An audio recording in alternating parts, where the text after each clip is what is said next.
Este es un podcast de Ibero 90.9.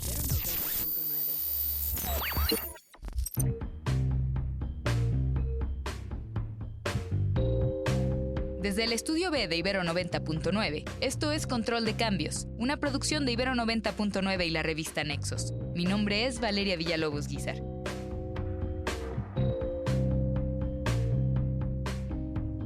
Después de una campaña presidencial muy desafiante contra Kamala Harris, las elecciones del martes 5 de noviembre han concluido que Donald Trump se convertirá en el presidente número 47 de los Estados Unidos. Un regreso extraordinario para un polémico expresidente. Tras una victoria en Wisconsin, Trump obtuvo 270 votos electorales necesarios para hacerse con la presidencia. Ganó también Pensilvania y el miércoles Michigan, arrasando así con el llamado Muro Azul. Los estados indecisos que votaron por Trump en 2016 antes de votar al presidente Joe Biden en 2020. La candidata demócrata, la vicepresidenta Kamala Harris, llamó a Trump el miércoles por la tarde para concederle la victoria y felicitarlo. Poco tiempo después, Biden también llamó al nuevo presidente electo para reconocer su triunfo. Antes del anuncio formal, Donald Trump ya se consideraba el ganador. Y durante la campaña no se cansó de repetir que cualquier resultado que no lo dejara a él como el vencedor de la contienda no lo reconocería. La noche de la elección, en el centro de convenciones de Palm Beach, en Florida, se dirigió una multitud de partidarios para celebrar que habían, y cito, superado obstáculos que nadie creía posibles y que lucharía todos los días hasta lograr el Estados Unidos fuerte, seguro y próspero que los estadounidenses merecen. La verdadera edad de oro de Estados Unidos. ¿Cuál es la idea de una edad de oro de Trump? ¿Quiénes creen en ella? ¿Cómo se comportaron los votantes durante las elecciones del 5 de noviembre? Andreu Espasa es profesor de Historia Contemporánea en la Universidad Autónoma de Barcelona. Andreu, ¿cómo viviste esta jornada electoral? Cuéntanos. Pues la verdad, todo el mundo estaba muy nervioso. Yo creo que los que seguimos muy especialmente la actualidad en Estados Unidos nos costó un poco dormir las noches antes y sobre todo porque lo que uno no podía recordar es que hubiera tal empate en las encuestas. Es decir, ha habido situaciones mucho más ajustadas como resultado final. Incluso ha habido sorpresas más importantes que las de estas elecciones, pero lo que creaba mucho nerviosismo, sin duda, era que las encuestas reflejaran una situación tan igualada. Al mismo tiempo, quizás deberíamos haber sido un poco más escépticos con estas encuestas porque un factor tradicional es que cierto voto más conservador, más derechista, más reaccionario tiende a ocultarse y a no proclamar abiertamente la intención de voto. En ese sentido, fue una decepción que no fuera una jornada más larga, más emocionante en los resultados, porque claramente se vio desde un principio que a nivel de voto popular, a nivel de colegio electoral, Trump se estaba imponiendo de una forma muy, muy destacada. Tú estando desde España, ¿qué se rumoraba desde allá? ¿Qué se discutía también ustedes desde los tipos de gobierno que tienen no solamente en Cataluña, sino en general en el gobierno español? ¿Había tendencias muy marcadas de por quién se inclinaban dentro de la balanza, si Trump o Harris? ¿Qué tipo de discusiones había de tu lado del mundo? Yo creo que es una pregunta muy interesante y sin duda cuando se ven las encuestas, Harris hubiera ganado. Es decir, sí, Estados Unidos, teniendo en cuenta que tiene una influencia tan importante no solo en sus vecinos inmediatos, sino en todo el mundo, tiene una influencia tan importante, todo el mundo está siguiendo las elecciones. Incluso hay gente que ha especulado con la idea de que quizás sería justo que hubiera alguna especie de voto dentro del colegio electoral que reflejara estos intereses del exterior, teniendo en cuenta que hay muchas externalidades, hay muchas influencias de lo que es la política estadounidense en el resto del mundo. De los países aliados a Estados Unidos y de los países que se consideran que tienen una alianza militar y económica más estable, aunque ahora se va a poner obviamente en duda esta alianza con Estados Unidos, el único país que tenía una preferencia mayoritaria por Trump era Israel.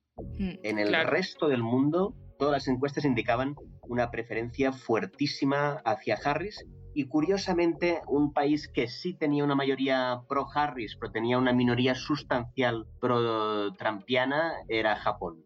Y España, la verdad, no destaca mucho, un país en este sentido muy parecido al del resto. Un enorme consenso antitrumpiano, con la excepción de la ultraderecha española, de Vox, que sí apostaba decididamente a favor de Trump. En el resto, para nada. Ahora, mencionabas ahorita las encuestas, que aunque mostraban diferencias muy cerradas durante mucho tiempo, ya cerca de la jornada, pues muchas daban básicamente la victoria a Trump. ¿Te sorprendió de alguna manera el triunfo del candidato republicano? Honestamente no puedo decir que me sorprendiera por lo que comentaba antes, por la idea de que a una situación de empate en encuestas es evidente que los conservadores, en un contexto en el que hay una opción más conservadora que la otra, la opción conservadora tiene más probabilidad de victoria. Y además hay que decir también que, claro, la misma campaña de Harris había tenido muchísimos problemas. Claro. Había empezado sin haberse presentado a unas primarias con la renuncia de Biden y además no solo con los problemas iniciales, sino que se añadía a esto una estrategia que parecía ya en un principio condenada al fracaso, que es que Harris ha ido a buscar sobre todo un voto centrista, ha ido a cortejar a los republicanos moderados que podían estar desilusionados o que podían sentir mucha distancia hacia Trump, y parecía lo más razonable, teniendo en cuenta el estado anímico del país, teniendo en cuenta las tensiones que hay en Estados Unidos desde como mínimo el 2008, parecería una estrategia mucho más interesante, con muchas más posibilidades de éxito, una estrategia de ir a disputar el voto de protesta. Este voto de protesta que Trump ha ido ganando cada vez más y que ha culminado ahora con el extremo de que incluso ha ganado a Harris por muy poco, pero ha ganado por primera vez a Harris entre los votantes de menos ingresos, que en Estados Unidos, bien, es una franja bastante generosa porque la suelen situar entre los votantes que ingresan menos de $50,000 al año. Ahora, también en esa tesitura, una de las cosas que se discute mucho en México es que uno de los errores también de Kamala Harris fue solamente construir campaña en razón de ser una respuesta a la campaña del contrincante y no verdaderamente construir un discurso propio más allá de lo que pudiera estar diciendo Trump. ¿Tú coincidirías con esa crítica? Absolutamente, porque por un lado había el problema de que, claro, había sido la vicepresidenta de Biden. Hubiera sido también un poco extraño que, habiendo sido vicepresidenta de Biden, se presentara como si representara un cambio muy grande respecto a la administración anterior, pero es que además esta administración, que ha hecho cosas muy interesantes en relación a la lucha contra la inflación y en relación también a la deuda de los estudiantes y a otros programas sociales que son relevantes, pero es una administración que ha tenido como mínimo dos grandes problemas. Uno, no ha demostrado un progreso tangible para las clases populares, no ha avanzado, por ejemplo, en el derecho al acceso a la salud con la construcción de una nueva red, por ejemplo, de hospitales públicos. Ha seguido esencialmente la vida siendo pues esencialmente lo mismo que tenían antes con Trump y con Obama, con los mismos accesos precarios a los derechos sociales básicos.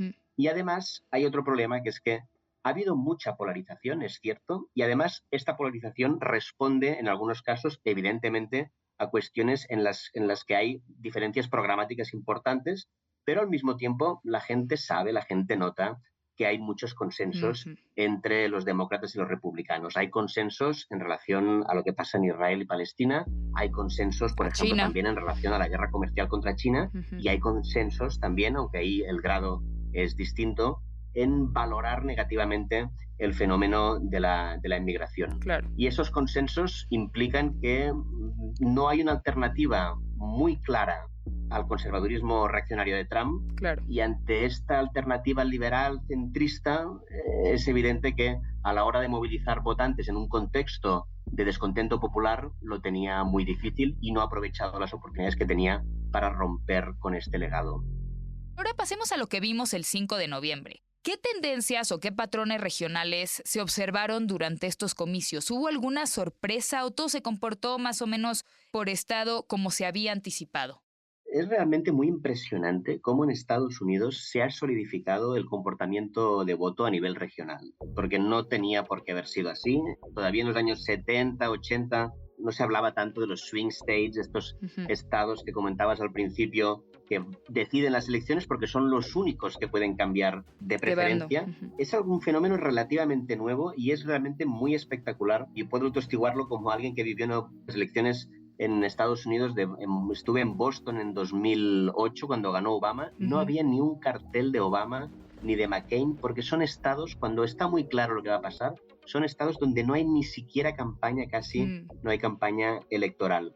En este sentido, pues efectivamente, los estados de la costa oeste votaron como siempre demócratas, los estados de Nueva Inglaterra y Nueva York del noreste votaron también demócrata, el sur se comportó como un voto regional potente, sin fisuras, a favor de los republicanos, y ahí la batalla es en algunos estados del sur, como puede ser Georgia o Florida, y también, sobre todo, quizás la zona realmente más interesante es el llamado Midwest, en estados, como comentabas antes, como Michigan o Wisconsin, que ahí sí se pueden ver cambios.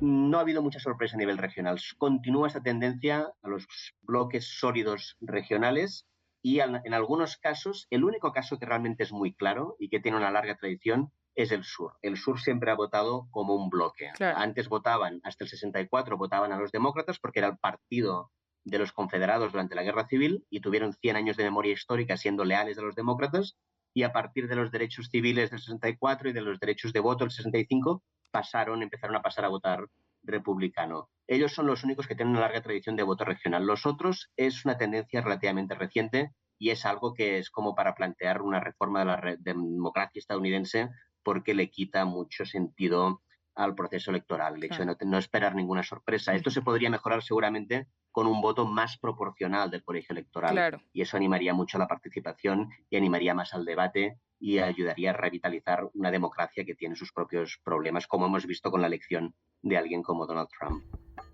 Ahora hagamos un close-up al electorado. ¿Qué sabemos, por ejemplo, de la participación del voto latino en estas elecciones? ¿Por qué votaron a uno u otro bando? Ha sido una de las sorpresas más interesantes. Digo, sin duda es interesante, a pesar de que uno pueda juzgarlo también como trágico por sus consecuencias. Claro. Y por lo que nos está diciendo sobre la evolución de esta comunidad. Ha habido una victoria de Harris, es algo que es importante también recordarlo. Harris ha ganado con el 53% de los votos en la comunidad latina, en contra de un 45% de Trump. Es un resultado relativamente ajustado, es un resultado que no tiene nada que ver con el de la comunidad afroamericana. La comunidad afroamericana ha votado más, a pesar de tener ahora una candidata afroamericana, ha votado más esta vez a Trump, un 13%. En las anteriores elecciones con Biden, solo un 8% de afroamericanos votó a Trump. Los afroamericanos sí se comportan electoralmente todavía y de una forma muy consistente como una minoría electoral, que refleja, de hecho, una condición de minoría nacional que vota en bloque muy claramente. Y en el caso de los latinos, lo que es muy interesante también es la diferencia por género. Es decir, las mujeres sí votaron masivamente por Harris, un 61% contra un 37% por Trump, y los hombres latinos votaron un 53% votaron por Trump y un 45% por Harris. En ese sentido fue más relevante la diferencia de género que la diferencia étnica.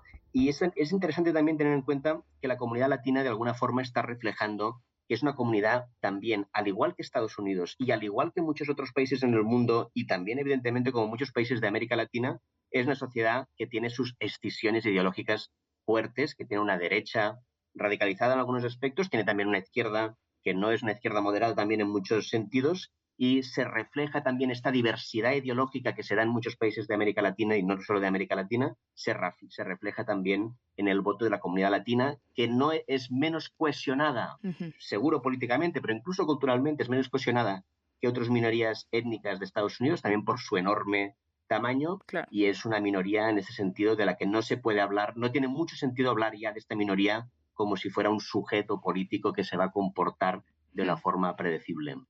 Mencionabas ahorita a las mujeres. ¿Qué tan relevante crees que resultó la movilización de mujeres votantes este año? En particular en los estados, pienso, donde los derechos reproductivos estaban en disputa. También, evidentemente, estábamos todos muy pendientes de lo que pasaría con el voto femenino. Evidentemente, sabemos que ha habido una gran diferencia entre el voto masculino y el voto femenino, pero en este sentido y en relación a la cuestión que planteas sobre los derechos reproductivos, ha sido muy revelador también lo que ha pasado con numerosos referendos que había en 10 estados de la nación en relación a la cuestión de los derechos reproductivos. Es importante tener en cuenta que en estas elecciones ha habido 5 estados, Maryland, Colorado, Nevada, Montana y Nueva York, que han incluido los derechos reproductivos en sus constituciones estatales. Y no solo esto, sino que Missouri y Arizona, en el caso de Missouri es completamente republicano, en el caso de Arizona, como se comentaba antes, es un estado que puede vacilar entre unos y otros, han aprobado legislación que amplía, en el caso de Arizona amplía derechos reproductivos y en el caso de Missouri no es que la amplíe, es que gracias a este referéndum Missouri pasa a tener derecho a la interrupción voluntaria del embarazo cuando antes del referéndum estaba prohibido en todos los supuestos, incluso en el de violación y en el de incesto.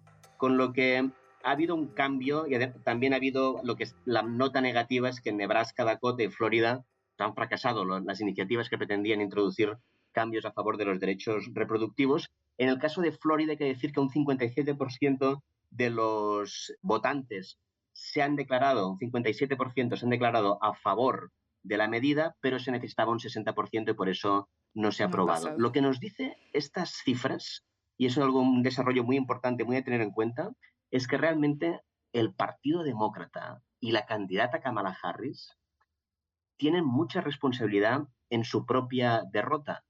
No es que haya un movimiento tan mayoritario en contra de los derechos reproductivos, sino que ha habido muchos votantes que no han querido votar por Kamala Harris en estados que incluso ha ganado Trump, pero han votado a favor de los derechos reproductivos. Y eso es importante tenerlo en cuenta para entender el grado de responsabilidad del propio Partido Demócrata a la hora de gestionar esta campaña, la renuncia de Biden y luego esta campaña tan poco afortunada de Kamala Harris. Ahora, pasemos a qué podemos esperar del gobierno de Trump. Por ejemplo, ¿veremos repetirse o agravarse sus posturas económicas nacionalistas? ¿Qué crees que será igual y qué será distinto de su mandato anterior? Trump es esencialmente impredecible. Todo lo que podamos esperar tiene un grado de incertidumbre muy grande. Seguramente hay que tener en cuenta que continuará la guerra comercial contra China y continuará también las políticas nacionalistas con casi todo el mundo, porque de hecho lo que está prometiendo Trump no tiene mucha visión de futuro. En realidad lo que está proponiendo, como se comentaba antes al inicio, es esta Golden Age, que es una Golden Age que en realidad es volver a los años 50. Y volver a los años 50 como sea, y en este como sea se entiende que el gran error ha sido la apuesta por la globalización neoliberal desde los 80-90 y para revertir esto se hará lo que se pueda y lo que se pueda va a ser en un principio lo que la imaginación política da en ese momento va a ser la del nacionalismo económico porque además este nacionalismo económico permite cumplir con otra promesa que es la bajada de impuestos. Bajar impuestos a los ricos para que lo paguen los consumidores a través de los aranceles y indirectamente para que se estimule la industria nacional a partir del proteccionismo económico. Muchas veces se dice que aunque tenga el carácter que tenga, hay que tomárnoslo en serio, porque ya en un mandato anterior vimos que hizo lo que creíamos que no podría hacer. En ese sentido, ¿cuáles de sus promesas de campaña crees que verdaderamente buscará ser efectivas? ¿Y cuáles consideras que por más polémico que sea este personaje Trump, no podrá cumplir? Una que tiene muy fácil, porque además implica un continuismo evidente con la administración anterior, es en relación al apoyo a Israel en su conflicto con los palestinos y en sus políticas genocidas en relación al pueblo palestino. Y ha sido muy claro él de que va a apoyarlo completamente, que no le importa el costo humano de esta estrategia. Para Trump, digamos, es fácil a veces imaginar cosas en función del costo económico que tengan. Va a tener un costo económico menor el hecho de negociar con Putin alguna salida con el tema de Ucrania que implique, para empezar, al menos como amenaza, la palanca negociadora con los ucranianos que sea la de cortar la ayuda a Ucrania. Con China también lo tiene relativamente fácil y además se lo ha puesto fácil también la administración Biden porque la administración Biden ha pasado de ser antinacionalista económica a apoyar más o menos la guerra comercial con China. Incluso Biden aumentó no solo los aranceles, sino que aumentó las restricciones a las exportaciones a China.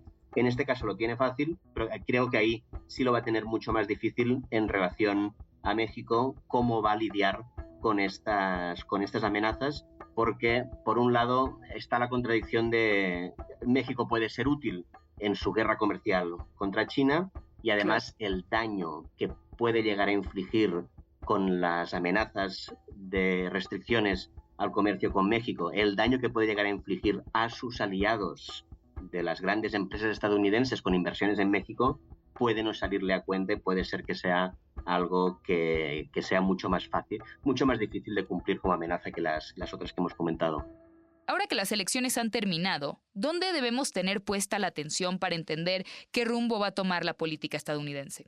Se abre un periodo realmente interesante. Cuando digo interesante siempre, pues no lo pueden ver ahora, pero siempre se me sale una mueca y me acuerdo de esa frase, esa maldición de ojalá vivas tiempos interesantes como maldición, ¿no? Va a ser un tiempo interesante, también va a ser un tiempo angustioso y lleno de preocupaciones, pero va a ser interesante al menos en la transición que tenemos ahora desde que hay elecciones hasta la toma de posesión en enero, porque es un periodo realmente en el que no están los gobernantes, no están en el día a día de tomar cargo de la administración, sino que están en un periodo como más de revelar cosas que van a pasar, de reflexionar. Son unos tiempos, los opinadores tampoco están tan pendientes de la legislación y en los periódicos hay un periodismo más basado en temas de largo alcance. Son unas semanas y unos meses interesantes para seguir de cerca la prensa y las revistas y el debate intelectual y político de Estados Unidos, que seguramente va a adquirir un grado de profundidad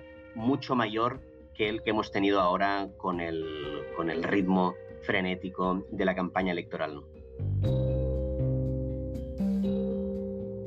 Andreu Espasa es profesor de Historia Contemporánea en la Universidad Autónoma de Barcelona. Pueden consultar lo que ha escrito en la revista en www.nexos.com.mx/control de cambios.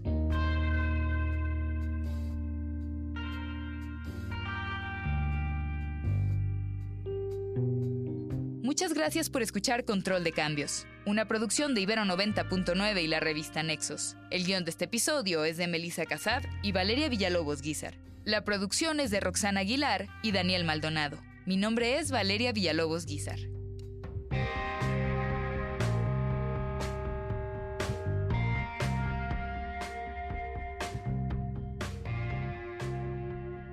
Más podcasts, música y radio en vivo en Ibero 99.fm.